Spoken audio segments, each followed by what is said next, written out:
Përshëndetje të gjithëve.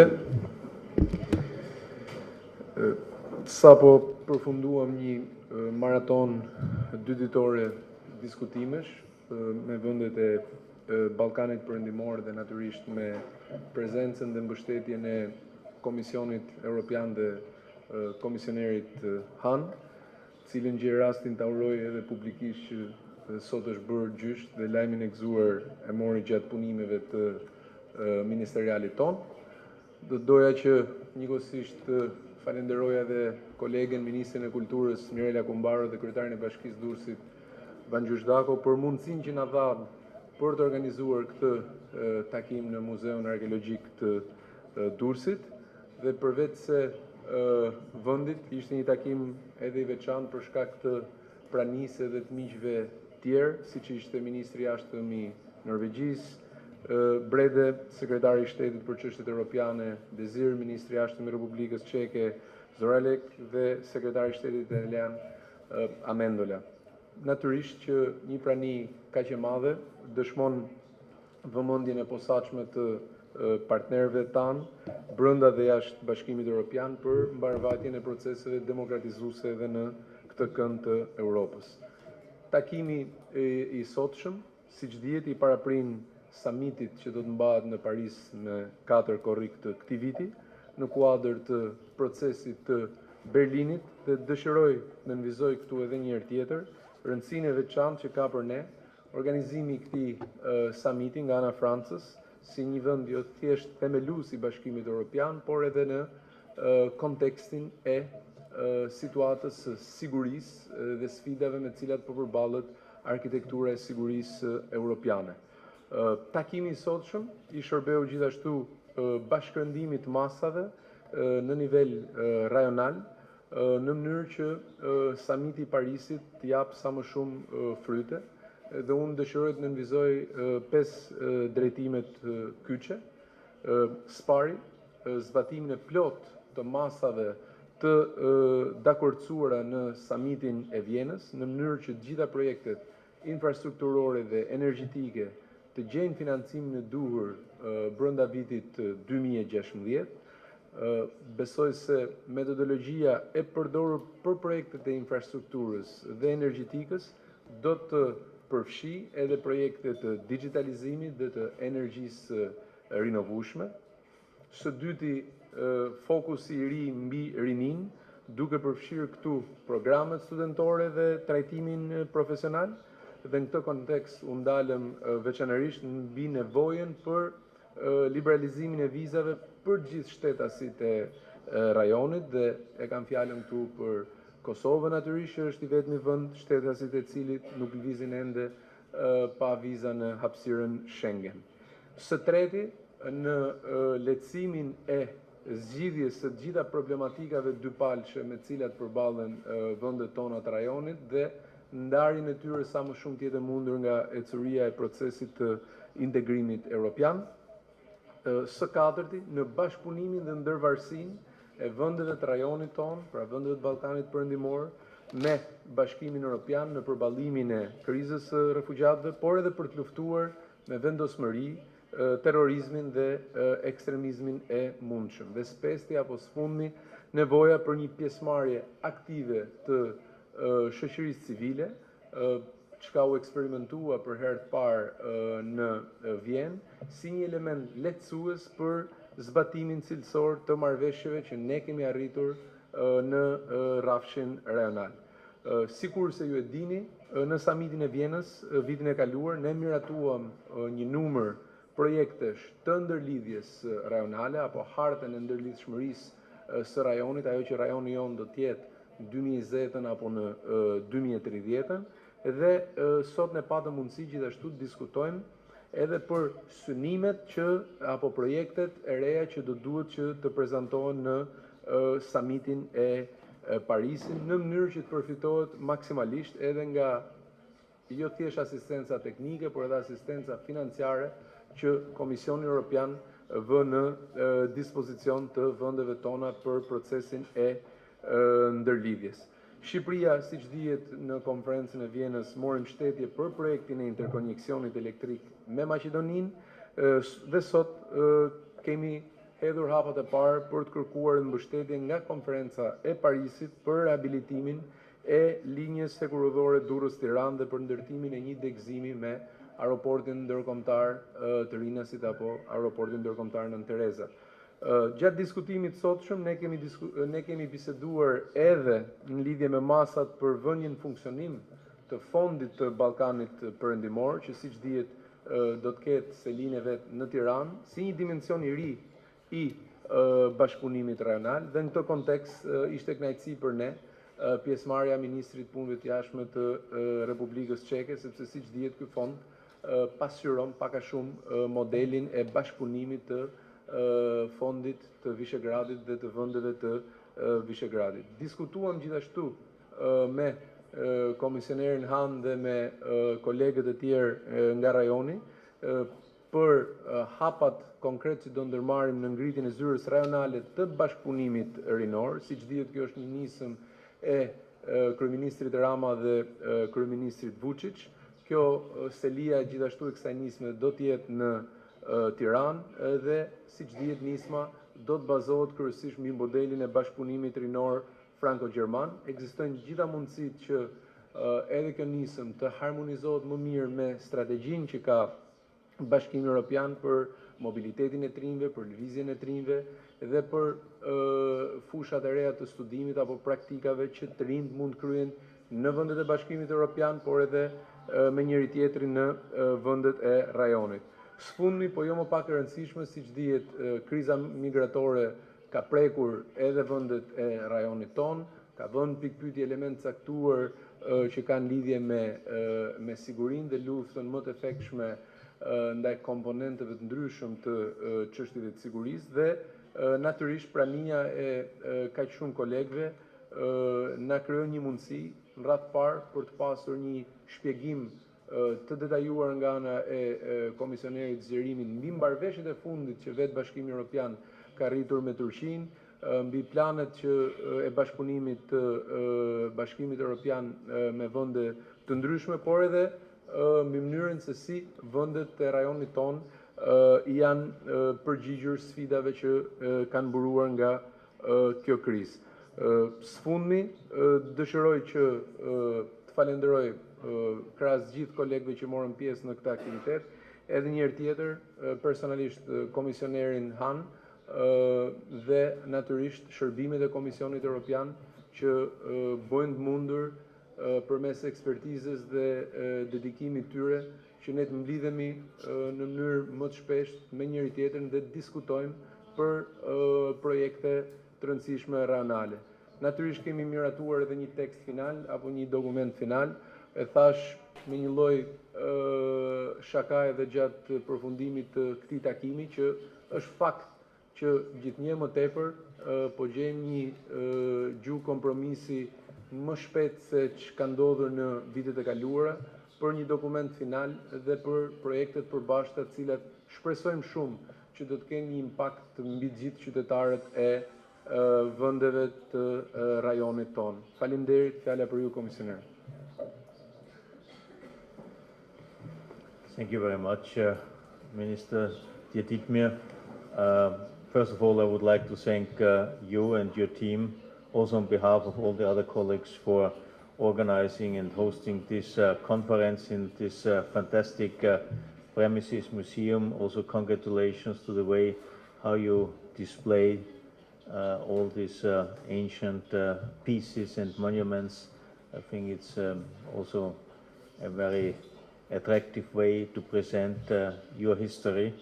And of course, personally, I will never forget this conference, as I was informed during the conference, even when I gave just a speech, that I'm a grandfather for the first time. So please understand if I'm not totally concentrated today, but nevertheless, I could follow the conference, and I was impressed about the outcome and the discussions we had not only today, but also yesterday.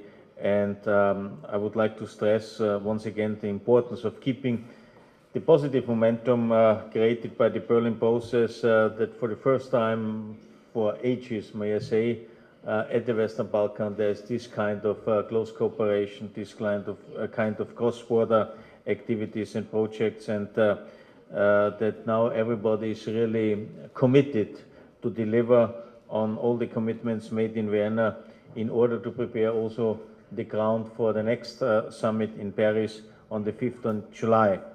From the European side, we have decided to make available a substantial financing for this year of around 150 million as a kind of investment package we intend to present in Paris.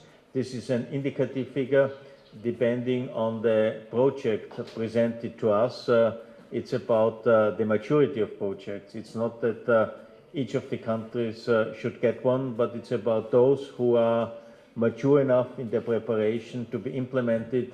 I hope, as we have decided in Vienna, about 10 very concrete projects, 6 in the area of transport, 4 in the area of energy, that at least for 2 we can have a groundbreaking event even this year, because it's also about the visibility, the tangibility of projects for citizens to see what's the added value of European contribution. But we should also use the summit in Paris to make some political progress, and I see the regional electricity market and the transport community treaty as one of the key priorities. A regional market for energy would bring benefits to consumers in terms of better security of supply and better cost efficiency in terms of the price. It would also make better use of existing electricity generation capacity, but also it would offer and push the production of renewable energy generators and productions, because there's a huge potential in the region, in particular in terms of hydropower. That's why already during a conference of energy ministers at the beginning of March in Brussels, we have agreed to prepare a regional hydropower master plan, and the Commission is ready and committed to support the preparing of it. I think this is an important push. The Western Balkan Fund, the Minister mentioned it and referred to it, is an important symbolic gesture, but it needs funding, staffing, and a proper governance structure. And the Regional Youth Cooperation Office is one of the key outcomes of the Vienna Summit. It's also important for the process of regional cooperation, and equally important, if not even more, it's hopefully suited to address the brain drain in the region and to turn this brain drain into brain circulation. And I would like to congratulate Albania to be the seat of this Regional Youth Cooperation Office. And we hope we can, during the summit, inaugurate this newest initiative. But once again, and this was also part of the discussions, and I would say outcome of the conference, there should be a focus on, so to say, the core elements of the Berlin process. This is transport, this is energy, maybe added on environmental aspects, but also people to people. But here, once again, we now need to deliver, to demonstrate to our citizens, to your citizens, the added value of this kind of cooperation, of this kind of European inclusion and cooperation. And I think it's a significant way forward for all the countries in the region on their European perspective. Thank you very much.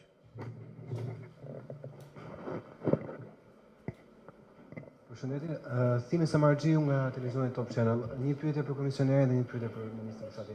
Zoti komisioner, duket sikur Turqia është duke përfituar nga refugjatët për të përfituar benefite politike nga Komisioni Evropian, ndërkohë që asgjë nuk është bërë konkretisht lidhur me refugjatët që janë në vendet e Ballkanit Perëndimor. A ka Bashkimi Evropian dhe Komisioni Evropian një plan konkret për të ndihmuar vendet e Ballkanit Perëndimor lidhur me krizën e refugjatëve, pasi janë dy shtete që janë prekur? Dhe për ministrin Bushati, zoti ministër, ekziston një vlerësim që shtëpia në Vjenë nuk përfitoi shumë projekte krahasuar me vendet e tjera. Çfarë do ndodhi në Paris? Dhe procesi i Berlinit parashikon dhe zgjidhjen e mosmarrëveshjeve mes vendeve. Ka avancime në këtë kuadër lidhur me çështën diplomat as në Kosovë por edhe çështje tjera. Faleminderit.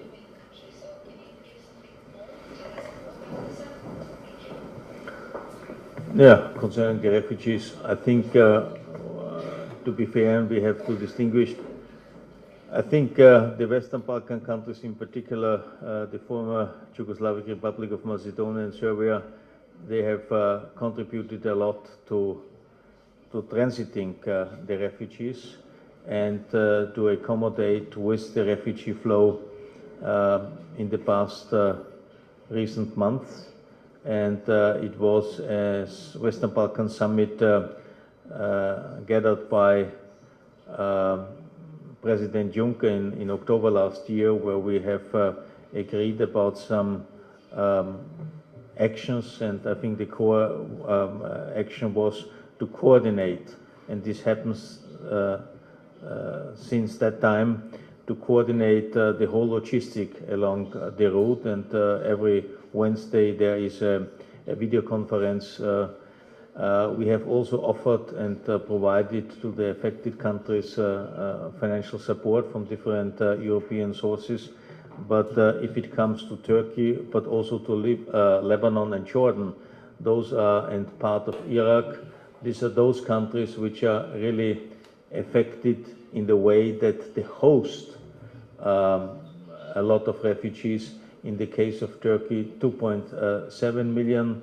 If you take Lebanon, it's probably the country with the highest percentage of refugees in the world.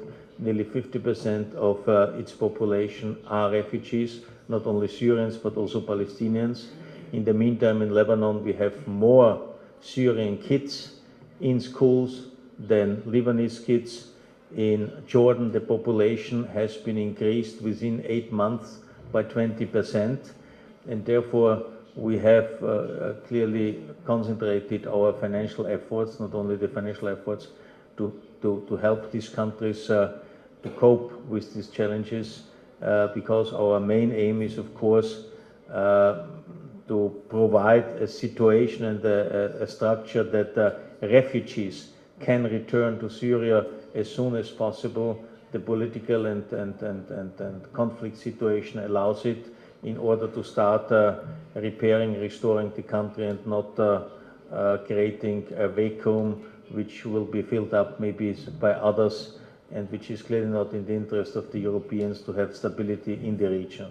So I think we have to address the different needs depending on the level of effects. E mirë kuptoj pyetjen, sepse shpesh ndodh që përballen me pyetje që sa përfitoi Shqipëria dhe sa përfituan vende tjera, pa dashur të përmend ndonjë prej vendeve, pavarësisht se e kuptoj se për kë mund duhet fjalë, por mund të them që Shqipëria është përfituese dhe kontribuese në procesin e Berlinit. Unë nënvizova pak edhe gjatë fjalës syrë se projektet cilat janë mbështetur si pjesë e procesit të Berlinit, po dëshiroj t'i bëj eko asaj çka komisioneri tha në lidhje me nevojën për zbatimin e projekteve të dakordsuara në radhë parë në Vjenë, edhe për të pasur një fokus sa më të qartë tek tematikat apo tek çështjet që janë pjesë e procesit të Berlinit dhe që krijojnë një ndërlidhje më të mirë mes vendeve tona për ta transformuar Ballkanin Perëndimor në një rajon të vërtet në kuptimin edhe ekonomik të fjalës. Dhe besoj se në fushën e infrastrukturës, transportit, Shqipëria është përfituese, kur i referohem korridorit kaltër, që nuk do të lidhi thjesht Kroacinë me Shqipërinë, po besoj që do të ketë një impakt gjerë edhe në fushën e turizmit dhe do të kompletoj disi unazën mesdhetare të turizmit në këtë drejtim. Së dyti, për sa i përket energjisë dhe linjave të interkoneksionit, projektet e miratuara ku përfshihet Shqipëria janë edhe në drejtim të asaj çka tha komisioneri, filozofisë përbashkët Komisionit Evropian me vendet aspirante, që janë vendet tona, për ndërtuar tregun rajonal të energjisë, dhe ne I shohim këto të ndërlidhura edhe me projektet kryesore strategjike që po zbatohen në këtë kënd të Evropës dhe kam fjalën kryesisht për TAP-in, I cili pavarësisht se nuk është pjesë e këtij procesi, ka ndikime të drejtë për drejta edhe në filozofinë tonë për ndërtimin e rrjeteve energjetike, për diversifikimin e burimeve energjetike dhe për avancimin që ne bëjmë në procesin e adoptimit të akij komunitarit edhe në fushën e energjisë. Po kështu për sa I përket nismave rajonale, unë dua që të falenderoj gjithë vendet e Ballkanit Perëndimor dhe Komisionin Evropian për mbështetjen që na kanë dhënë dhe për faktin që selitë e këtyre nismave do të jenë në Tiranë. Por nuk mendoj që duhet të kënaqemi vetëm me këtë fakt, është shumë e rëndësishme që të kemi një strategji të qartë për t'i kthyer këto nisma në instrumente në duar të qytetarëve, në duar të njerëzve të cilët militojnë edhe në shoqëri civile apo në fusha ndryshme të jetës. Gjithsesi, ne kemi bërë disa konsultime, kryesisht me Këshillin Kombëtar të Integrimit Evropian, që drejtohet nga një përfaqësuese e opozitës para samitit të Vjenës. Besoj se do të hapim gjatë këtyre 3 muajve një cikël 3 komunikimi, konsultimi dhe pse jo llogaridhënie nga ana ime para Këshillit Kombëtar të Integrimit edhe për sa I përket nevojës për të pasur një opinion më të konsoliduar për konferencën e Parisit dhe gjithashtu besoj se sot kemi rënë dakord edhe me kolegët e tjerë që të vazhdojmë komunikimin dhe ndërveprimin në të gjitha nivelet e mundshme të administratës për të bërë çfarë është më e mundshme deri në Paris. Gjatë punimeve komisioneri tha një fjalë që mua më goditi shpesh në lidhje me aspektin horizontal të procesit Berlinit, pra nevojën për përfshirje të shumë institucioneve në këtë proces, sepse ministritë e jashtme përgjithsisht kanë thjesht rolin e katalizatorit apo rolin bashkërëndues. Edhe nga kjo tribunë, në këtë kontekst, unë gjej rastin për t'i bërë apel gjithë institucioneve, politikanëve, njerëzve që merren me këtë proces për të dhënë kontributin apo për të paraqitur qoftë edhe kritikat e tyre për çka ne mund të bëjmë më mirë për të maksimalizuar sa më shumë efektet nga ky proces. Ka një sugjerim për shembull nga kryetari I Këshillit Kombëtar të Integrimit për përfshirjen edhe të parlamenteve kombëtare në këtë proces, një diskutim që është ende në vijat e konsultimit me Francën si vendin mikprit si ardhshëm I samitit, mund të jenë forma të cilat mund ta bëjnë më efektive dhe më mbështetës karakterin e këtij procesi.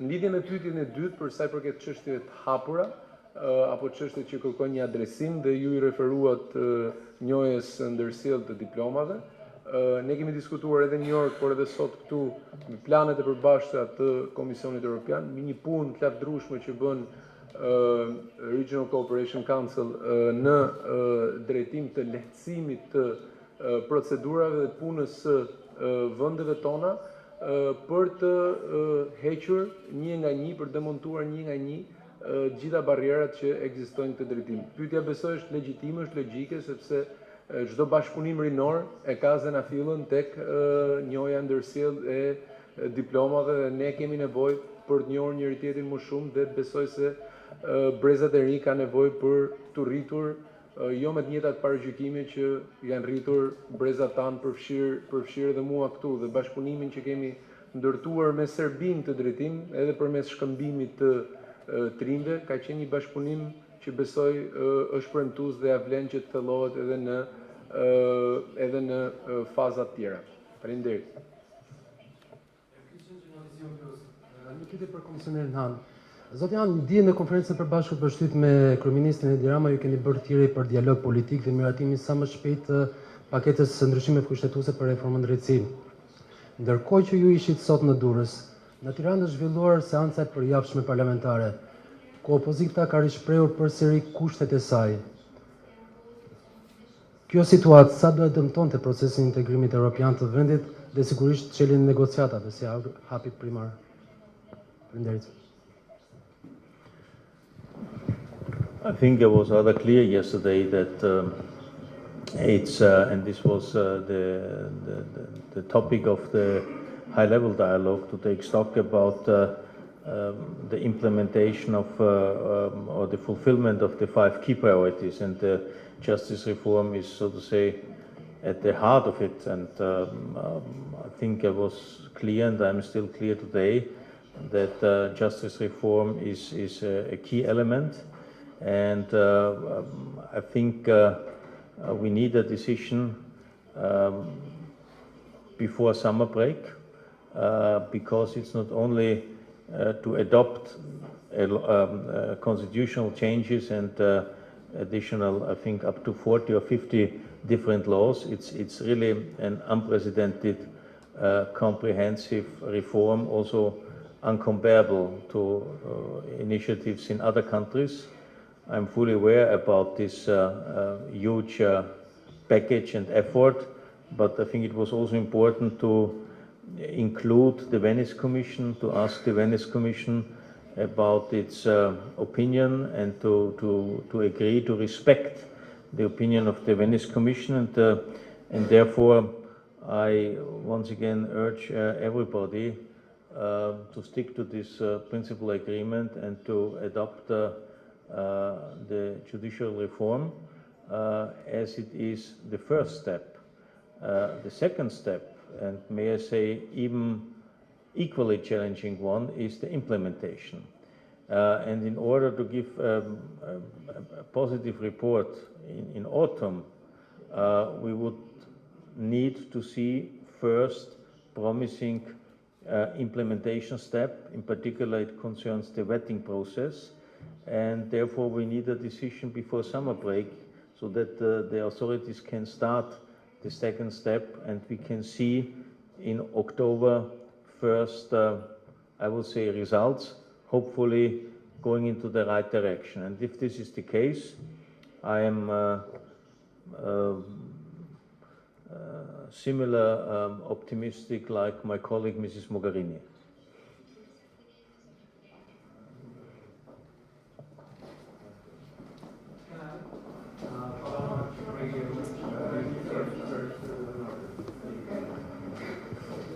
Okay, Anita Dimitrievska, Macedonia National Television, and my question is for Mr. Hahn.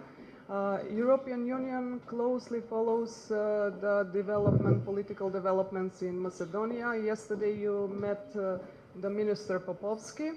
Did you talk about the current political situation in Macedonia? And one more question, do you think the condition of having elections at 5 of June are fulfilled? Of course, we know each other for a couple of years, but it was not only small talk. Also, it was late in the evening. But, well, we discussed the situation. And, of course, my understanding, my reading is still, and I have no doubts about it, there should be elections. And the relevant authorities are I can only urge also from Durrës that the relevant and responsible authorities, in particular State Election Commission, is doing its best to prepare a voters list which is not disputed by anybody. And I have no indications that this is not possible. This was the reason why there was this kind of international if you like, pressure to postpone the elections, but now it should be time enough to do everything which is necessary. And once again, this is where we are, and we have this famous June-July agreement, and the final, so to say, point in this agreement was elections, and so to say, fair, transparent and internationally recognized elections are the baseline for the further development of the country, in particular when it comes to the Atlantic European path. So this is where we are. I'm still confident that everything goes into the right direction. And once again, I can only also urge all the political parties to participate in a competitive but peaceful manner in this election campaign, and I would say the best argument should win.